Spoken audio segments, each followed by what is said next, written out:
Hi, good afternoon.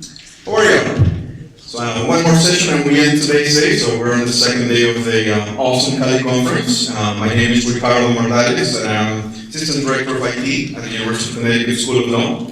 And with me, we have Michael Lenn, who's our classroom AV, video, production, do-it-all person. So we sort of have the best of both worlds, right? I'm a purple squirrel. Yes, so we're sort of in that side of the house. I'm an IT sort of techie turned educational technologist, and Mike originally was a library folk turned techie, so we have a mix of both areas in the house. So again, we're from the University of Connecticut School of Law, which is in Hartford, Connecticut. It's about 30 miles away from the Source campus. Still, we were pretty happy about the two teams this past season. So go past teams. Anybody from Kentucky here? No? All right, sorry. Next year, maybe. You were close. So yeah, that was really exciting. But again, we are sort of in Hartford, Connecticut, which is still, I believe, the insurance capital of the world, although St. Paul, Minnesota is getting really close. But we're still pretty proud of our LLM insurance law. So today we're going to talk about, well, we sort of came up with this title, Riding the EdTech Wave, because it sort of feels like that, right? Every time there's a new tool, it's like, here comes the new wave of stuff. Now we have flipped learning and blended learning and all sorts of things. And you're in IT, library, you're doing AV, and it's like, okay, what's new now? So we have to keep up with it, whether we like it or not. And it's better that we keep up with it as opposed to having somebody else tell us, right? Hey, I just came across this. So it's like we inform our users ahead of time. So what we did this past spring, we put together a series of training sessions, although we didn't really call them sessions. We called them sort of EdTech sessions. Or not training, I should say. We call them just sessions. And what we did is we set out to essentially train our faculty and staff on all of these new tools and technologies. So let me just put out a few things. I mean, many of this stuff has been covered. The session that I just attended right before me, Aaron DeWall from Utah Law, he's doing some pretty phenomenal stuff with specifically flipped learning and all of that. If you missed that session, I would suggest you watch it in YouTube, and he has all sorts of good material in YouTube, which is actually part of what I tapped into when we were doing our presentations. So we are told that in this century, our students need to be prepared to think critically, do some problem solving, collaborate more, and have effective communication. I think if you remember, I was reading an article that back in the 50s or the 60s, if you looked at goals and objectives from schools at the time, it was reading, writing, and math, right? Nowadays, that has completely changed. And with that, we have the technology that also needs to support it. So before we set out our plan, and we'll get to that in a moment, of how is it that we came up with all these training sessions, is we have to look at the current trends, right? And I think the Cali conference is a good opportunity to sort of measure up with what other law schools are doing, what you're doing in your law school, and if it makes sense or not to incorporate it. So like I said, many of these trends, I think we've talked about in the conference, flipped learning, active learning, blended learning, and here's where it comes sort of the educational technology piece. At least at our law school, we have a new initiative to sort of the clinical and experiential learning. Just by raising of hands, have you heard, or is this something at your law school also that maybe it's beginning to get implemented as well? No? Okay. How about that last one? Anybody familiar with those terms? PBL and PJBL? It's not peanut butter and jelly. That actually comes from the K through 12 word, and it's regarding problem-based learning and project-based learning. It's a new trend also that is, again, racing from the K through 12, but it's probably going to make its way up pretty soon. Although I come to realize that in law schools many times these learning styles are actually being used. So in clinics, when when a problem is posed and then students work together on it. And then social learning, which just has a component of constructivism as well. So big in the K through 12 area as well, which is beginning to raise up.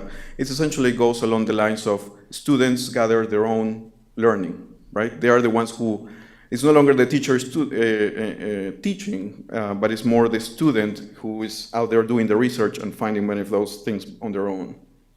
So, in keeping this in mind, we started planning the sessions. So, obviously the goals were to sort of introduce the technology, but will also support the current trends.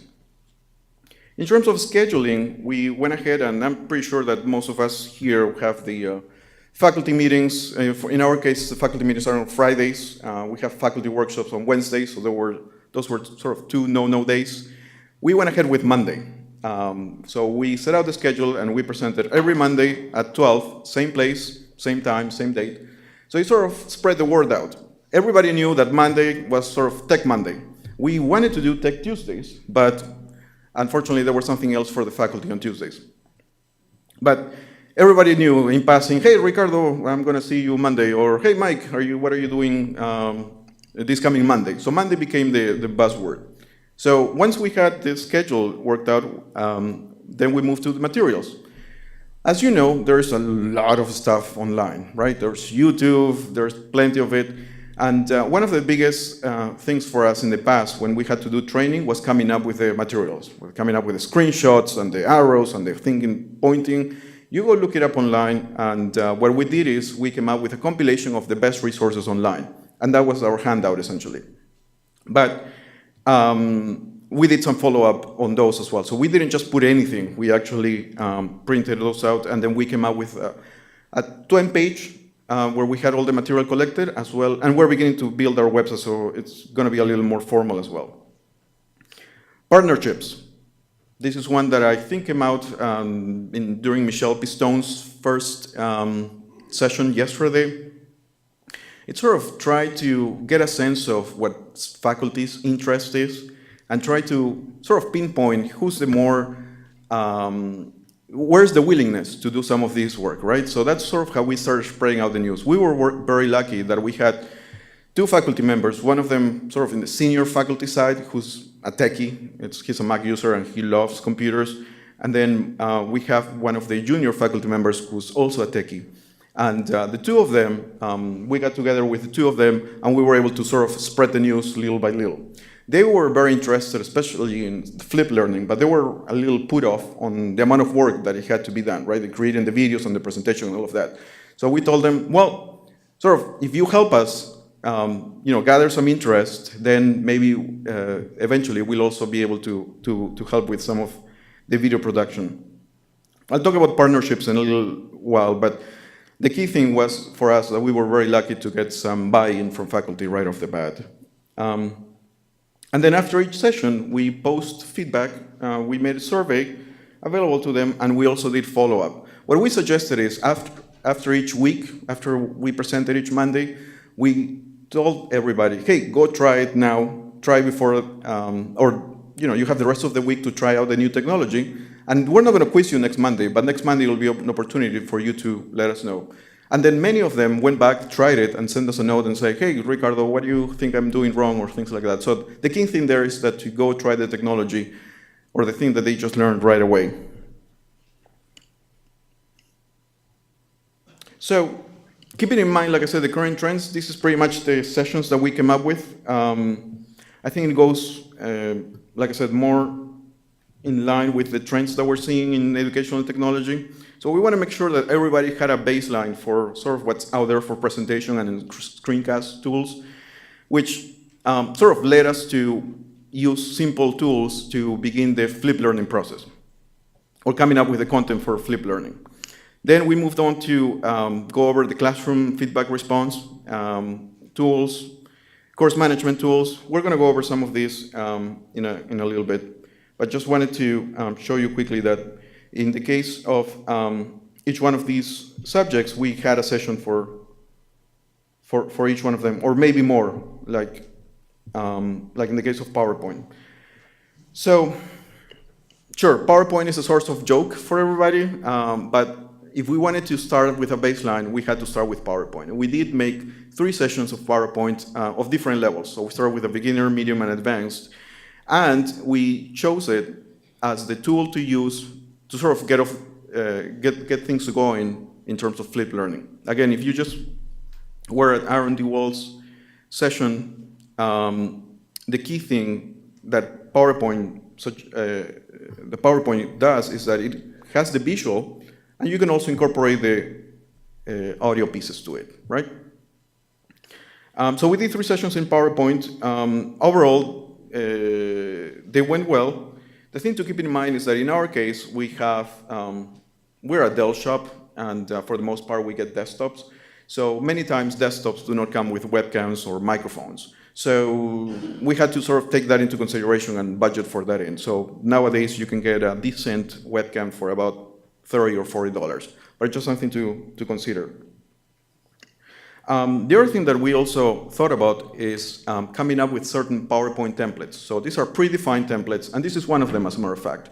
You see the logo at the top and sort of a very basic line. It's a blue line across the top. Because faculty wanted a way to sort of make it formal. So we have about 5 templates, and they're available on our website. And faculty can go download them, and they're ready for them to go. It's not only for creating class material, but they can also use it for a conference. And this just has to do with creating a master slide in PowerPoint. By the way, this sort of assumes that we are sort of familiar with the technology. We're not going to go in detail on how to use each one. I guess the session is more about the feedback that we received and how is it that we incorporated the training into it. But if you have questions about the use of any of this technology, feel free to ask us at the end of the session. All right? And then we had somebody interested in Prezi. So I guess they may have heard that Prezi was, the thing to do or the thing to try out. So we did a session in Prezi. We only did one. It was one Monday, like I said. Oh, and we met for about an hour. So it was Monday around noontime that we met for every Monday this past spring.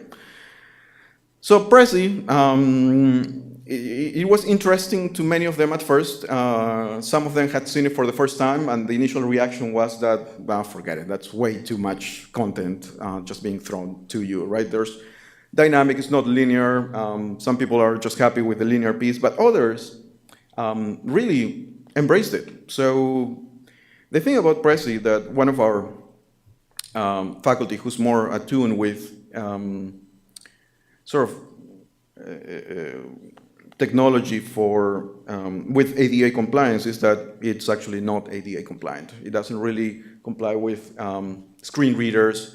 I know that there's work to have that done, but it really is not ADA compliant as it is right now. And then the nice thing when we presented this session is that there was a lot of collaboration. There was a lot of faculty. So it was probably us talking for about 20 to 30 minutes, but after that, some senior faculty said, no, this works better for us. Some others said, and even tips that I was writing down that sort of helped me understand. So for example, there is a project from Microsoft, it's called PPT Plex.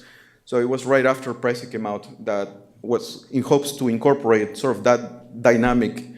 It's a plugin to PowerPoint. So I went ahead and tried it. We didn't really do any of the 3 because we said we gathered some feedback, and after we did the initial PowerPoint on Prezi, and we established that baseline for everybody. So in PowerPoint, we did animations, slide transitions, and all of that. And then the fact that it has the voiceover, I was hoping to maybe get into Jing, but then I was suggested that, no, we'll get going with PowerPoint, so at least we have some content that we can post to our website. So just by raise of hands, is PowerPoint still the prevalent technology? Yeah, fortunately or unfortunately, yeah. How about Prezi? How many Prezi users? Yeah, okay. All right, again, Prezi is not a bad tool. Just keep that in mind, that ADA piece, and also, again, that it's online, right? Unless you have a paid account, if you don't have internet access or something happens, you may not be able to access it. All right. So classroom feedback. I think we're mostly familiar with the 2 at the top, Socrative and Paul Everywhere. This session, I actually, we have a brand new faculty member, well, new to us, who came from Berkeley. Name is Doug Spencer. Some of you may know him, but he's a big user of Paul Everywhere. He happens to do quite a bit of statistical analysis. So at first, I mean, Socrative It's a free tool, it's online, right? And you can go create your quizzes and your polls.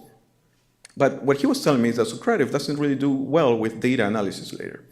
Poll Everywhere does. And the reason why it does it better is actually, well, they offer free accounts, but only for 40 users, right? So you can have a poll with up to 40 students. And if you want to have more respondents, then you're going to have to go with a paid account. But he showed me the sort of the power of Poll Everywhere. And there's a pretty good function of Poll Everywhere that what is considered segmenting. Have you guys tried Poll Everywhere with segmenting? No? If not, I would suggest that you go try it.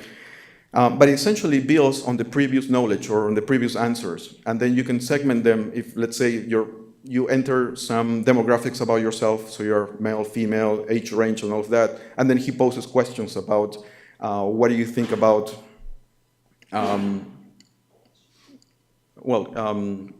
he teaches election law. So then he poses questions about, let's say, for example, what happened in Florida, right? Back when we had the Bush-Gore situation. And all of that is built upon, and then he can show, depending on the demographics, if females were more towards the Gore or sort of the Bush side of things, and also depending on the age. And that's something that Socrative is unable to do. These two at the bottom, have you heard of them? Padlet? No? Today's Meet? I'd suggest you try them. It's very similar to Socrative and Poll Everywhere. The difference is you don't need an account, so you don't have to go fill out first name, last name, put in your email address and all of that. You go to Padlet and you create a wall. And essentially, you just go and have your students, maybe I'll do a quick demo of that since nobody has heard of it. Do we have internet access? It's very, very simple. Padlet.com. And it's based on walls. So there it goes. You don't have to sign up. You simply click on this button, create something, it's free. Building your wall. You would share this link at the top with your students. Granted, it's a bit of a long link, but you can certainly create a tiny URL or a bit.ly. And then all you have to do is just, all the comments from other people will begin to appear here. All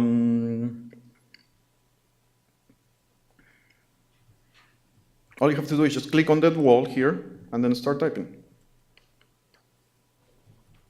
So some professors will, for example, do at the end of the session many questions. And they are anonymous or not.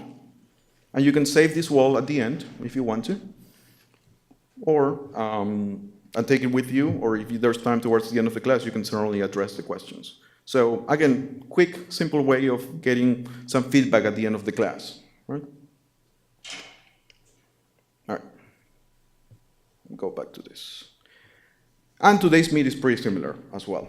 Today's Meet is more in a chat style.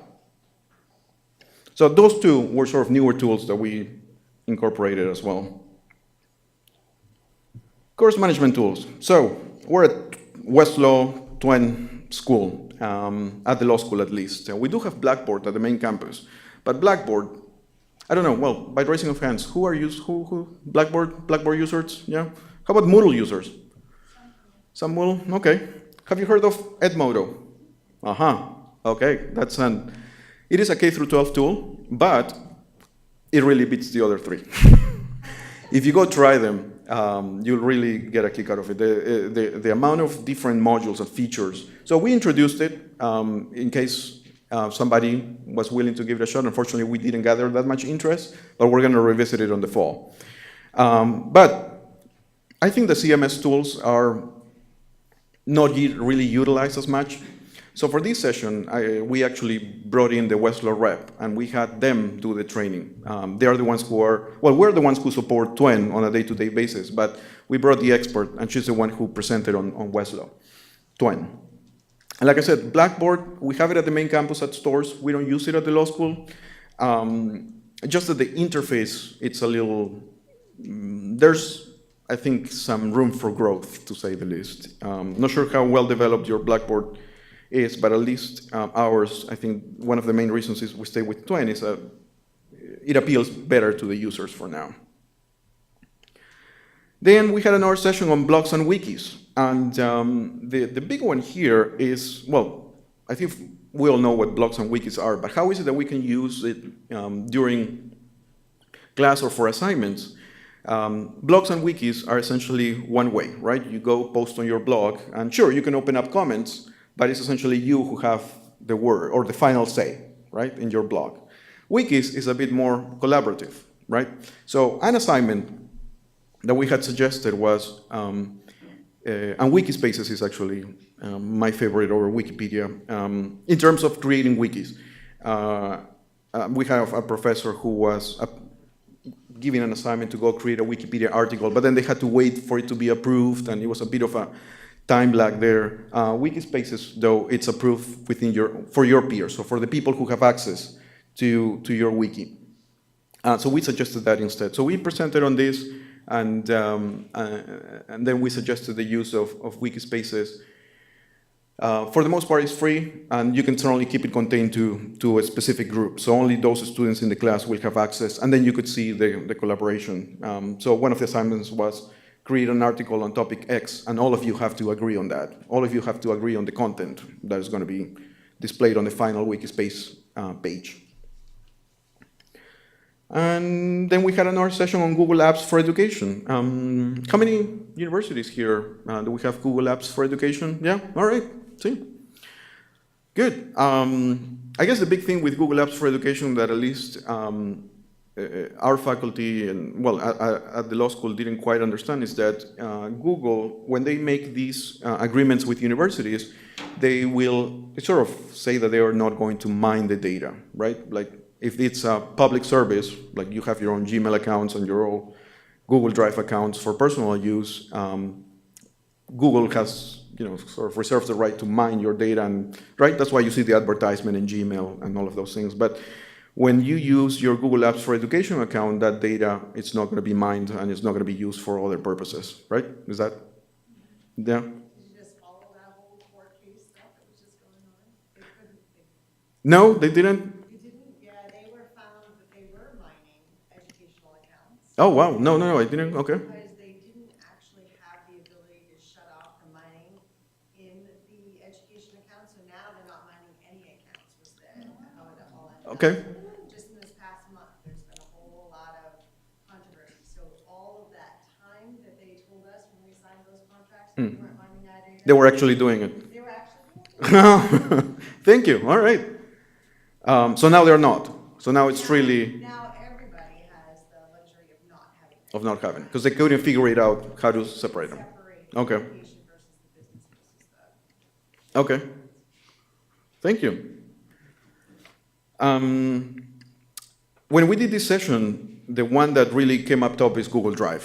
For some faculty, they really came and said, wow, if I knew what the capabilities of Google Drive are, right? The fact that you can have multiple students working on the same page, and sort of very similar to coming up with a wiki, right? And then when you log into the Drive, you see all the different people logged in at the top.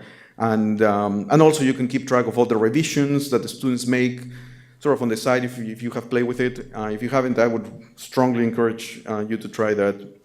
So Google Drive is the one that gathered the most interest. And that would probably could be, when we look at this in the future, that could be a session alone. Just coming up with assignments or different ways of using Google Drive in the class. And the iPad apps, well, there's obviously a ton of apps for education, and then sort of the slide, the second half of the slide is mostly research. So for this one, we asked one of our research librarians to come in and present half of the session on apps for legal research. And that session also gathered quite a bit of interest. Even though we are sort of a PC university, PC school, we have a good amount of Macs and iPads on our campus as well. All right, I'll give it to Mike.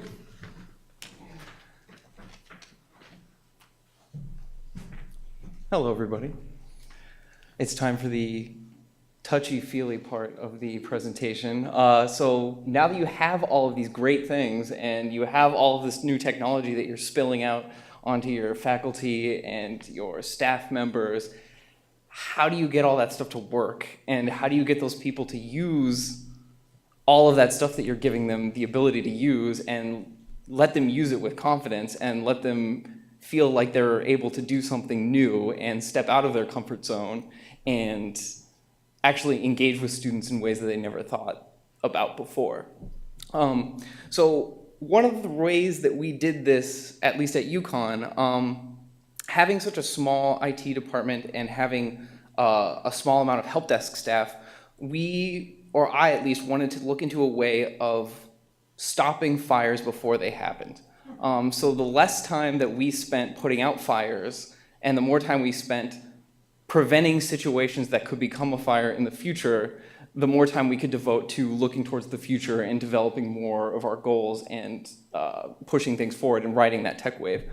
So one of the things that we instituted were regular classroom checks, which I call fluffing. I call it fluffing the classroom. So basically at set times during the day, we will have our help desk staff go through each of the classrooms, every single one on campus, in sequence, and make sure everything's working, make sure the clickers have batteries in them, make sure the wireless microphones are working, make sure the screen isn't jammed for some reason, make sure the computer isn't on fire. You know, all of those basic maintenance tasks that you want to do beforehand so that when the professor gets there, they can just turn the thing on and it just works, and they don't need to worry about what's going on in the background. And so this creates a sort of situation where you want to have a reduced potential for equipment failure. The more you can hammer on those front-end problems, the less you're going to have to worry about getting those frantic calls from a professor who, you know, the class started 15 minutes ago and the projector isn't working for some reason. If you can head those off before they even become an issue, then you're going to create a situation where your faculty are comfortable with using technology.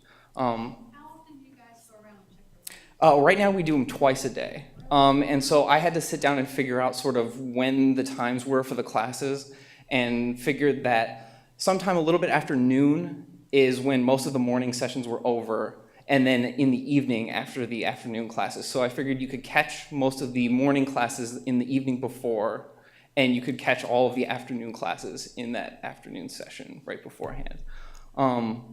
But I mean, theoretically, I would like to send our students to every single class after every class all the time, just to just have a constant stream of them. But obviously, staffing would never allow that because there's just not enough people, not enough man hours for that. Another thing that we did was we wanted to create lists of the capabilities of our classrooms as well as guides within those classrooms for the professors to be able to refer to them when they're in the class, teaching the class, or when they're preparing for their class beforehand. Creating those handy just sort of FAQs that's basically like a page that tells you what everything is in the classroom and how to use it is part of that. And another thing is training new faculty when they come in. Typically, whenever we have a new faculty member come in, I like to walk them through the different classrooms that we have on campus because they sort of have different capabilities depending on where you are, and give them sort of a rundown of the technology and have them try it out and actually physically try it.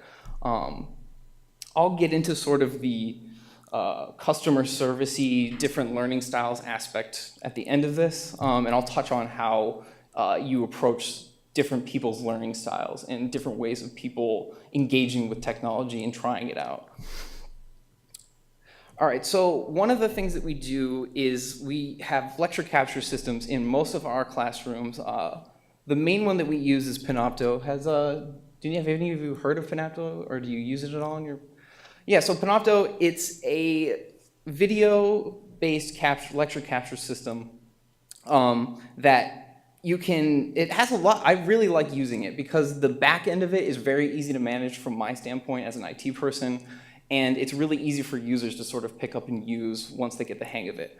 It's especially easy for faculty to use because they don't really need to worry about anything. With Panopto, you can schedule out their classes ahead of time, and as long as they show up, it gets recorded.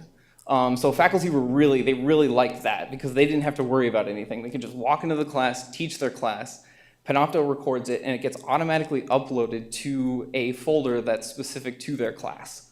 And so each class will get a login and a username circulated amongst them, and then they can go through and look through their lectures afterwards. That was sort of the easiest sell I think I ever had with the faculty members, was telling them that you don't even need to post your PowerPoints on Twen anymore. You can just use Panopto. You don't even have to worry about it.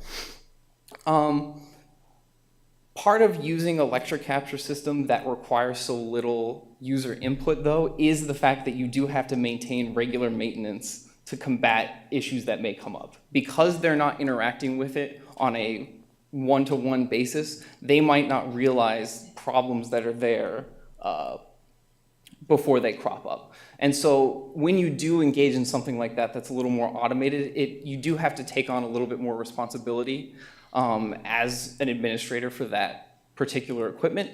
So one of the big issues that we get is the broken or inactive audio feeds, where everything seems okay from the classroom perspective, but then when you're actually checking it on the back end, it shows that there's no audio being picked up, so you're just getting a silent lecture, which is really oddly artistic, I guess, if you're looking at it, to see this silent professor just sort of talking and moving around and talking about these slides that don't really mean anything. And so, yeah, that's one of those issues that we specifically tell our student workers to look out for, is either broken or inactive feeds, and you can test that on the back end of Panopto and just check to make sure that there's no issues with that. The other issue, the one thing that the professors do have to do when they teach using Panopto is they have to turn on the wireless microphone. And that just seems to be something that's difficult for people to remember, because there's so little other things that you need to remember. Having to just flip a switch on something is usually something that slips people's minds. And I totally understand that, because you're just not thinking about it. It's not an issue. So one of the ways that I want to combat that is either switching to just some sort of drop mic system in the classrooms that's always on and it's always running. You don't have to worry about it. Or just having people come into the classroom and just make sure everything's running and monitoring it. If you do all of these things and the class is running and there's still something wrong, you also have to have some sort of a failover or a redundancy plan. You never want to tell the professor, no, I can't do this. You always want to come up with a way to fix whatever problem it is in whatever way we can. So we do this by having backup equipment. Sometimes, even though you're riding this tech wave and you have all of this new equipment, sometimes it's better to go back. So we have quite a few of just the old school handheld digital voice recorders. And so if the system is broken and it's not working, you can just go with the old way of doing it.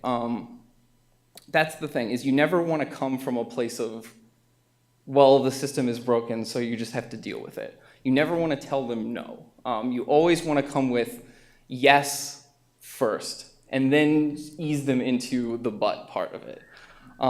Yes, but, or yes, and, never no, but.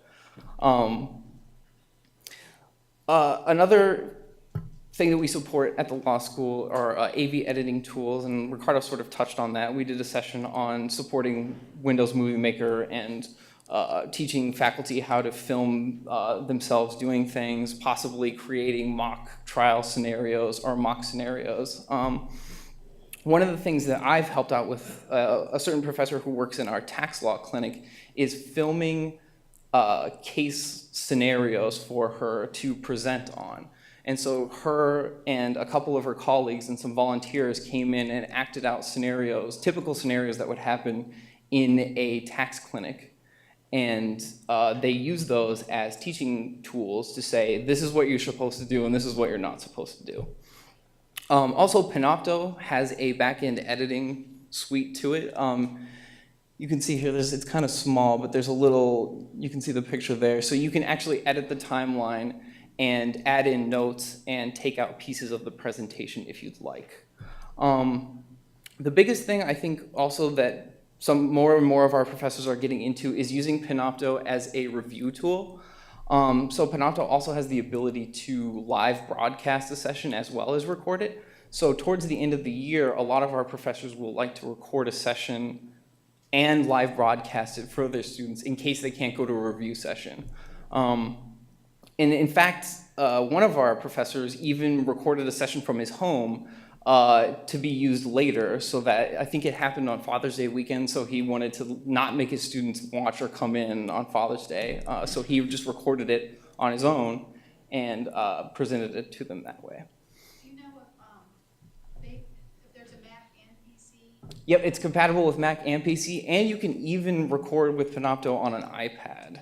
And the iPad app actually works really well. We're looking into using it more, actually, investing in some iPads and using those as sort of a primary video capture system.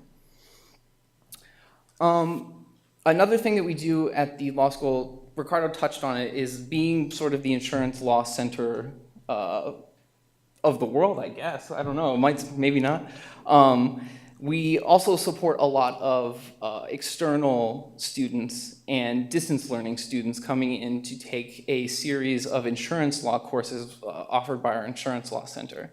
And one of the ways that we do that is by using a video conferencing system and the Cisco Jabber video client. And so we have a distance learning classroom which has a Tamberg video system that will project the classroom and the professor and whatever's on the screen remotely to whatever students want to sign up for the class. A couple of other things that we use, Google Hangouts, we've looked into using those as sort of a way of doing an ad hoc distance learning class. The only issue with Google Hangouts is there's a limit, I believe it's 10, I think there's 10 active participants in it. So unless we can find a way to sort of chain all of those together to sort of expand out a web of people, I still think it's an interesting idea, but there's obviously a couple of issues with that. Another thing that we use quite often, especially for interviews with our international students, is Skype. And so Skype support really just comes down to helping them, figure it out, get the right room that they need, and explaining to them sort of, the basics of Skype is you really want to have a wired connection for Skype. You want to have it solid so that you're not jittering around and losing and dropping your connection when you're having this interview with a firm that's 3,000 miles away across the ocean. So here's the touchy-feely part, I guess.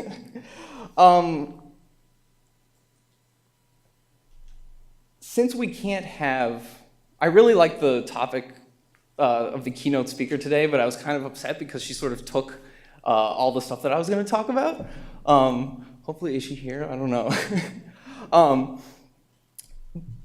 In a world where we can't have these purple squirrels and we can't have people be everything to everyone, and you need to be able to support all of this new technology, how do you do that? I think, it's all well and good to talk about how you're not supposed to be able to have to rely on people to be everything, but how do you actually do that? I think that we need to strive as educators and as technologists to help people to understand the things that they don't understand. And I think you can do this by feeling empathy for those people. I really liked her point about how there really is no digital divide. There aren't people that are just innately unable to learn something technical. I think it's just the way that things have been so far, it's difficult for people to approach it. But I think you need to come to people on their terms, and you need to come to people on their footing, instead of sort of attacking them with, this is something that you're supposed to know, you're a professor or whatever, so you should know how to do this. Why don't you know how to do this? I think a certain amount of empathy is incredibly important to have for people who don't know things. So whenever I do a training session for TAs or RAs when they're learning how to use Panopto for the first time, or if I'm teaching a faculty member how to use classroom technology, I like to get a feel for who that person is and what they're like as a person. I'm sure, how many of you have all heard of the sort of differences in learning styles, right? I'm sure everybody's heard of that. And something like, I think it's only 5% of people can actually just like read something and just get it right away. And then the other 95% of people are sort of split between verbal and actual kinesthetically touching something. Thank you. And so when you're training these people on how to use these technologies, I think you sort of have to get a feel for what it is that they need. What's the support level that they need from you? You can't just treat everybody on an ad hoc basis as just sort of just a person to train. You need to see them as another person. And so a thing that really drives that part home to me is, you know, how many people have heard of the golden rule before? Golden rule, no golden rule, people? You know, treat others the way you want to be treated, right? I think that that's sort of a flawed way of looking at things, especially if you're in a position where you're prescribing technology to people. I think that you shouldn't treat others the way that you want to be treated. You should treat people the way that they want to be treated. I think that treating somebody the way that you want to be treated carries a certain amount of assumption from yourself that you're just prescribing to them the way that you think it should be done. And I think if you treat people the way that they want to be treated, regardless of who they are, you're going to come to a much better understanding of what it is they need from you and the level of support that they're going to want. So that's part of it, I think, is not making assumptions about people when you're training them. I think it's coming to them on their footing and coming to them and trying to speak a common language with them. The second part of that also is once you do get them to start using this technology, you need to start doing it better the first time. You don't really have an opportunity to screw up when you're offering these new technologies, because it's very easy for somebody to try something and get burned by it and then just never use it again. And that happens very, very often. And even if they don't, they're not one of the 4 or 5% of people that'll just give up immediately after getting burned. They're going to tell other people and say, well, I tried using this thing. It's super difficult. It was really confusing. They couldn't help me to use this. I didn't know what to do, so I just recommend not even trying it. The flip side of that is among that small percentage of people that will do that and tell people, if you can flip their experience, if they are having a problem, if you do get a call from a faculty member that's having trouble in a classroom with one of the pieces of technology you're offering them, and you can flip that experience into a positive one, the opposite is true. So instead of telling people, oh, I was using this, I was using Panopto and it was really confusing, I recommend you not use it. They're gonna say, oh, I was using Panopto and I had this problem and it was really easy to fix. And it was really easy for me to figure out what to do. So I think it's sort of a double-edged sword there but I'm not really suggesting that you do things bad first so that you can then flip people so they'll tell things to everybody else. Don't do that. If at all possible, try to do it right the first time. But take those opportunities, those bad experiences as an opportunity to flip somebody, because it's always gonna end up better than you started out with.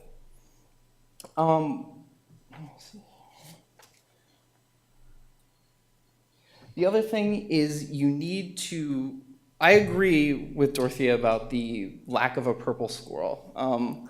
I think that that's a good idea to sort of push for that. Where you're offering all this technology, you don't need to know how to do everything. I think that's an unrealistic expectation. But I do think that it's reasonable to try to strive for some level of basic competency amongst a large number of things, so that whenever a faculty member or a student or another coworker comes up to you and asks you about the capabilities of your organization, you can give them a giant plate of things that they can pick from. And it's sort of, the analogy that I like to use is the Tetris piece that's the T.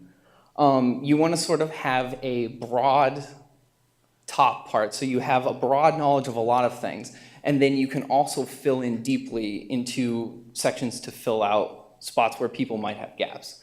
And the trick of it is to be able to sort of move that piece around and figure out which part at which time is going to be the most important and which part needs to fill in that gap.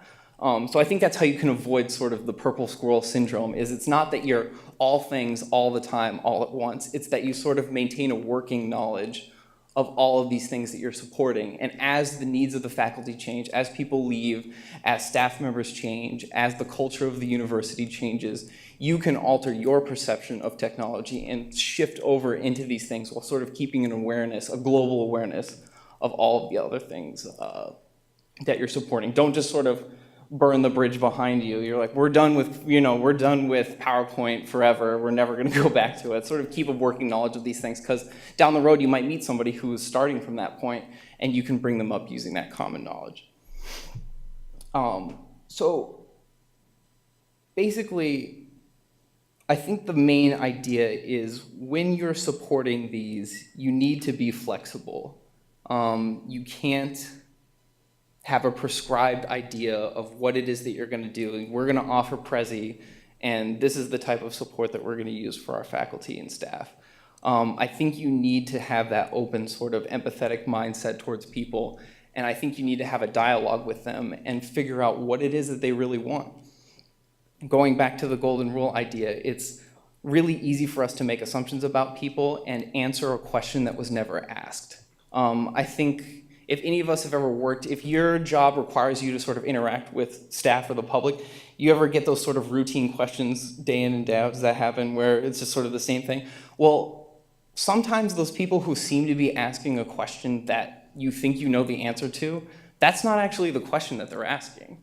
It might be something completely different, and I think part of learning how to do this is figuring out what it is that they're really asking so that you can actually get them to the point where they're satisfied with your interaction, instead of, answering whatever it's saying, it's the answer is this, and shoving them off to the next person. It's an empathetic sort of feeling. You need to understand the position that they're coming from and understand what it is that they're trying to do, and treat them like a human being. Don't treat them like a widget on a line, a manufacturing line that you're just sort of moving through. They're humans too, just like you. And I think part of it too, and the thing that I've learned a lot, is that if you treat people with this respect and you give people the benefit of the doubt, you can talk them off the ledge, so to speak. You can keep them from having that freak out, blowout moment where they just can't stand, they can't stand the problems they have. I think if you treat people with respect like that, and you actually, listen to what they're saying to you instead of just blocking it out because they're angry or because they're frustrated with something, I think a lot of times people will see that and understand that you feel what they're feeling, and you know what it's like to do something like that. So yeah, I think basically you need to be flexible. You need to have a support system in place if you're going to offer all of these technologies. You need to be willing to come and meet people where they're at, and you need to be able to communicate with them on their level, whatever level that may be. So yeah, I think, does anybody have any questions, concerns? Going back to your point about what people don't always report what their problem is. Yeah. We have that a lot, especially with our support staff. They'll email me and say, the weirdest thing happened, this is recent. So she emailed me and said that she changes the font, and on the computer screen it doesn't look like it's the new font, but when she prints it, it prints fine. So I sent up one of my staff members thinking, he'll be back in 10 minutes, and an hour later, I'm like, where's Michael? And he comes back downstairs, he's like, that wasn't even her problem. The problem is she was running this macro that didn't run right. Yep. And so the problem was on the macro side, but a lot of times our users don't even know, and it's the same with students. We use Exam4 for exams, and this past time, the university made some changes with how it was managing antivirus software, and I had a computer that it appeared that Exam4 kept freezing, but what happened was the antivirus software was trying to run in the background, but because she was in exam mode, it wasn't connecting to the internet. Yeah, and it was triggering the... Right, and so it was using 100% of our processor, basically, to try to scan, and so the students keep telling me Exam4 sucks, or Exam4 freezes up my computer, but I saw what happened, and it's like, no, it feels like it's an Exam4 problem. Exactly. And it's very hard, though, to convince people that that's not what the problem is. So, That's the thing, that's probably the most difficult part of my job, is I have to shut off my brain but not, that sounds bad. I have to shut off the analyzing part where as soon as somebody starts talking to me about something, I'm trying to figure out the problem instead of just listening. And I think being present and being there and listening to somebody is really hard for most of us. I think a lot of people, you sort of go through your day-to-day life and you're not there. You're somewhere else. You're thinking about getting off of work, or you're thinking about the solution to their problem that you think is their problem. Well, it's because it's our job, right? Exactly. We're problem solvers, and even like in my personal life, my husband will go to tell me a story, and he can see my noodle rattling. It's like, I'm not asking you to solve my problem. I'm just asking you to listen for me. Oh. And it's hard though, you know. It's not easy. It is not easy to just sit and be present in the moment and listen to people saying things, because it's I don't know. Maybe it's just not human nature to do that. But I think striving for that sort of interaction with people is the key to maintaining that sort of collegial relationship with your staff and your faculty or your students. Just a couple of quick thoughts on the support piece. And it's like, you don't have to do this alone. I mean, if you're thinking about putting training sessions like we did every Monday, you can certainly bring in guest speakers. Like I said, we relied some on vendors. In the case of Westlaw, we also brought in some faculty who are already using some of the technologies, and we saw the room really lighting up when they saw some of their colleagues get up to the podium. And the other piece is also, don't just, the suggestion here would be, this training is not just for faculty. The invitation should really be extended to library staff and everybody else who's involved. Not sure if at your law schools you have sort of a group that is considered the faculty support services, but especially that group, bring them in. They are the ones who the faculty are probably going to go to first and ask them, hey, do you know how to do this? And the same thing with the TAs and the RAs, right? I mean, sometimes professors will go and ask their TA, hey, do you know how to do this? So bring them in, extend them the invitation, and they'll get a piece of it too. And like I said, this doesn't have to be only the IT or only the library. It can certainly be sort of a network of support. Yeah. For the Monday session, what kind of attendance, kind of faculty buy-in did you get? Did you have to drive them to come? I don't think did we ever give them food? I No, don't think so. I They don't still think we came, did. though. No. They still came. We did promise them that they will learn at least something of Interesting value. or new, Yes, yeah. at least something. So attendance, we had about, in average, 12 to 15 per session. Yeah. I mean, it dwindled down, I have to say. So in the beginning, there was a lot of interest. But towards the end, with the semester finishing up and all of that, it sort of dwindled down. Yeah. Sorry. Did you ever mix the staff in with the faculty in your trainings, or are they kind of two separate events? No, we extended the invitation to everybody. To everybody. So Yeah. occasionally we would have, all faculty. Sometimes a few staff people would come in. Sometimes some faculty support people would come in. So sort of a mixed session. Yeah, so, and actually, we have one more slide, and this is what I was hoping to gather some feedback from you guys and to see what else is it that we could be, in general, right, all of us, not just us at UConn, but all of us could be doing. What other trends? I mean, what we're thinking for the fall, we're probably going to do something similar every Monday or every day, a specific day of the week. But this is sort of what we're leaning towards, sort of infographics, show them how to do those, PDF tools. A big one is that Adobe Reader, with the recent update to 11, now the free version allows to post audio comments for free. And that has been a big one for our online courses. So we have a professor who teaches contract drafting, who sends PDFs, and then she only records herself right onto the file and then sends it back.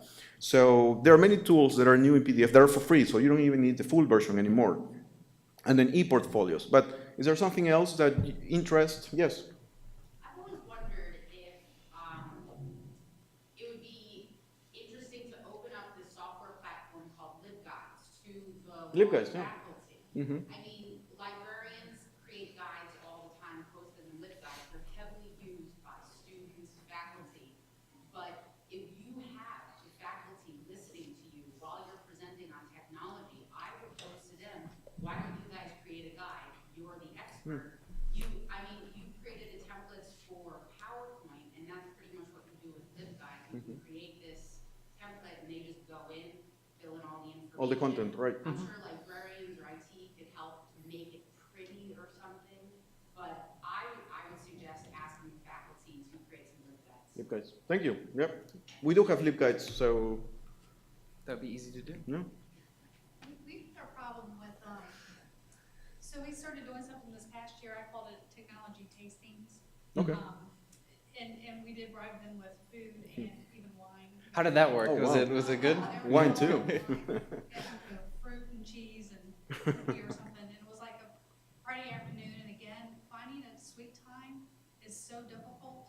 And, we only had maybe 10 people maybe attend, and the first one we did in the fall, 3 of us spoke, like I spoke on some, kind of getting to know an iPad kind of thing, because we're integrating those a lot, lately, and our multimedia person did, best, PowerPoint best practices, and they were just like 10-minute little things, and, our computer services librarian, I forgot what his session was, but faculty won't come if we have staff there as well. Like, there's this real feeling of, I don't want anyone to know I don't know what I'm doing. So That's part of what I struggle with is it's almost like when you're teaching a faculty member how to use the classroom technology, it's like a secret meeting and they don't want anybody to see them. And I think that having that sort of empathy towards them and allowing them to not know something is super key. So what I found, so the spring session, it wasn't as good as the fall session, but I think it's just because our topics weren't as interesting in the springtime. So, but we have a 3-year replacement cycle on our computers, and so we just went through that in May. And I've been trying to hit people's offices, just how are you liking your computer? Is there anything you need? Keyboard compatibility or whatever the thing is.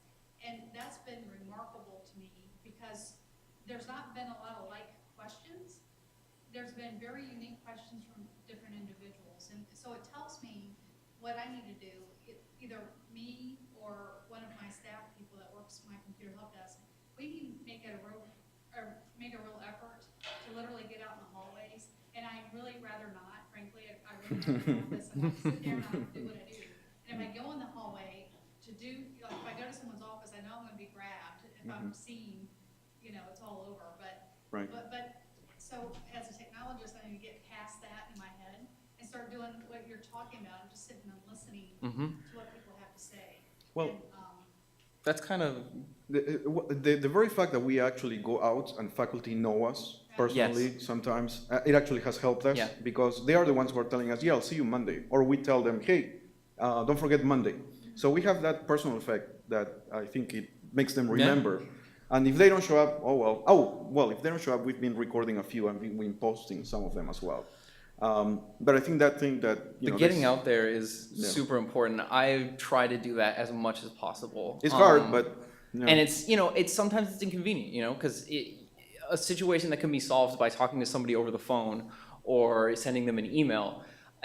You can solve that problem really easily, but if you actually go and talk to them, not only are you going to be able to solve whatever problem it is, and you're going to get all that extra information that doesn't really come through over the phone or through text. You can get, their body language and you can see what they're, talking about. You can also confront other issues that they may be expecting. They'll say, hey, while you're here, I was thinking about doing this in my class next week. Is this something that you can help out with? And so I think having that sort of the journeyman IT/librarian attitude of being out there and not being chained to your desk all the time is going to become super important in the future. Because once you have that, it's... Staffing's an issue. So if I'm by myself and I'm not in my office, then it's, well, I'll try to call you when you weren't there. You didn't answer my email information or whatever, So it's a balance. So try to figure all that out. Okay. I think we're right on time. Right on time. Wow. Thank you very much, guys. Enjoy the conference. All right. Clear this out of here. Just delete it. Yeah. Here it is.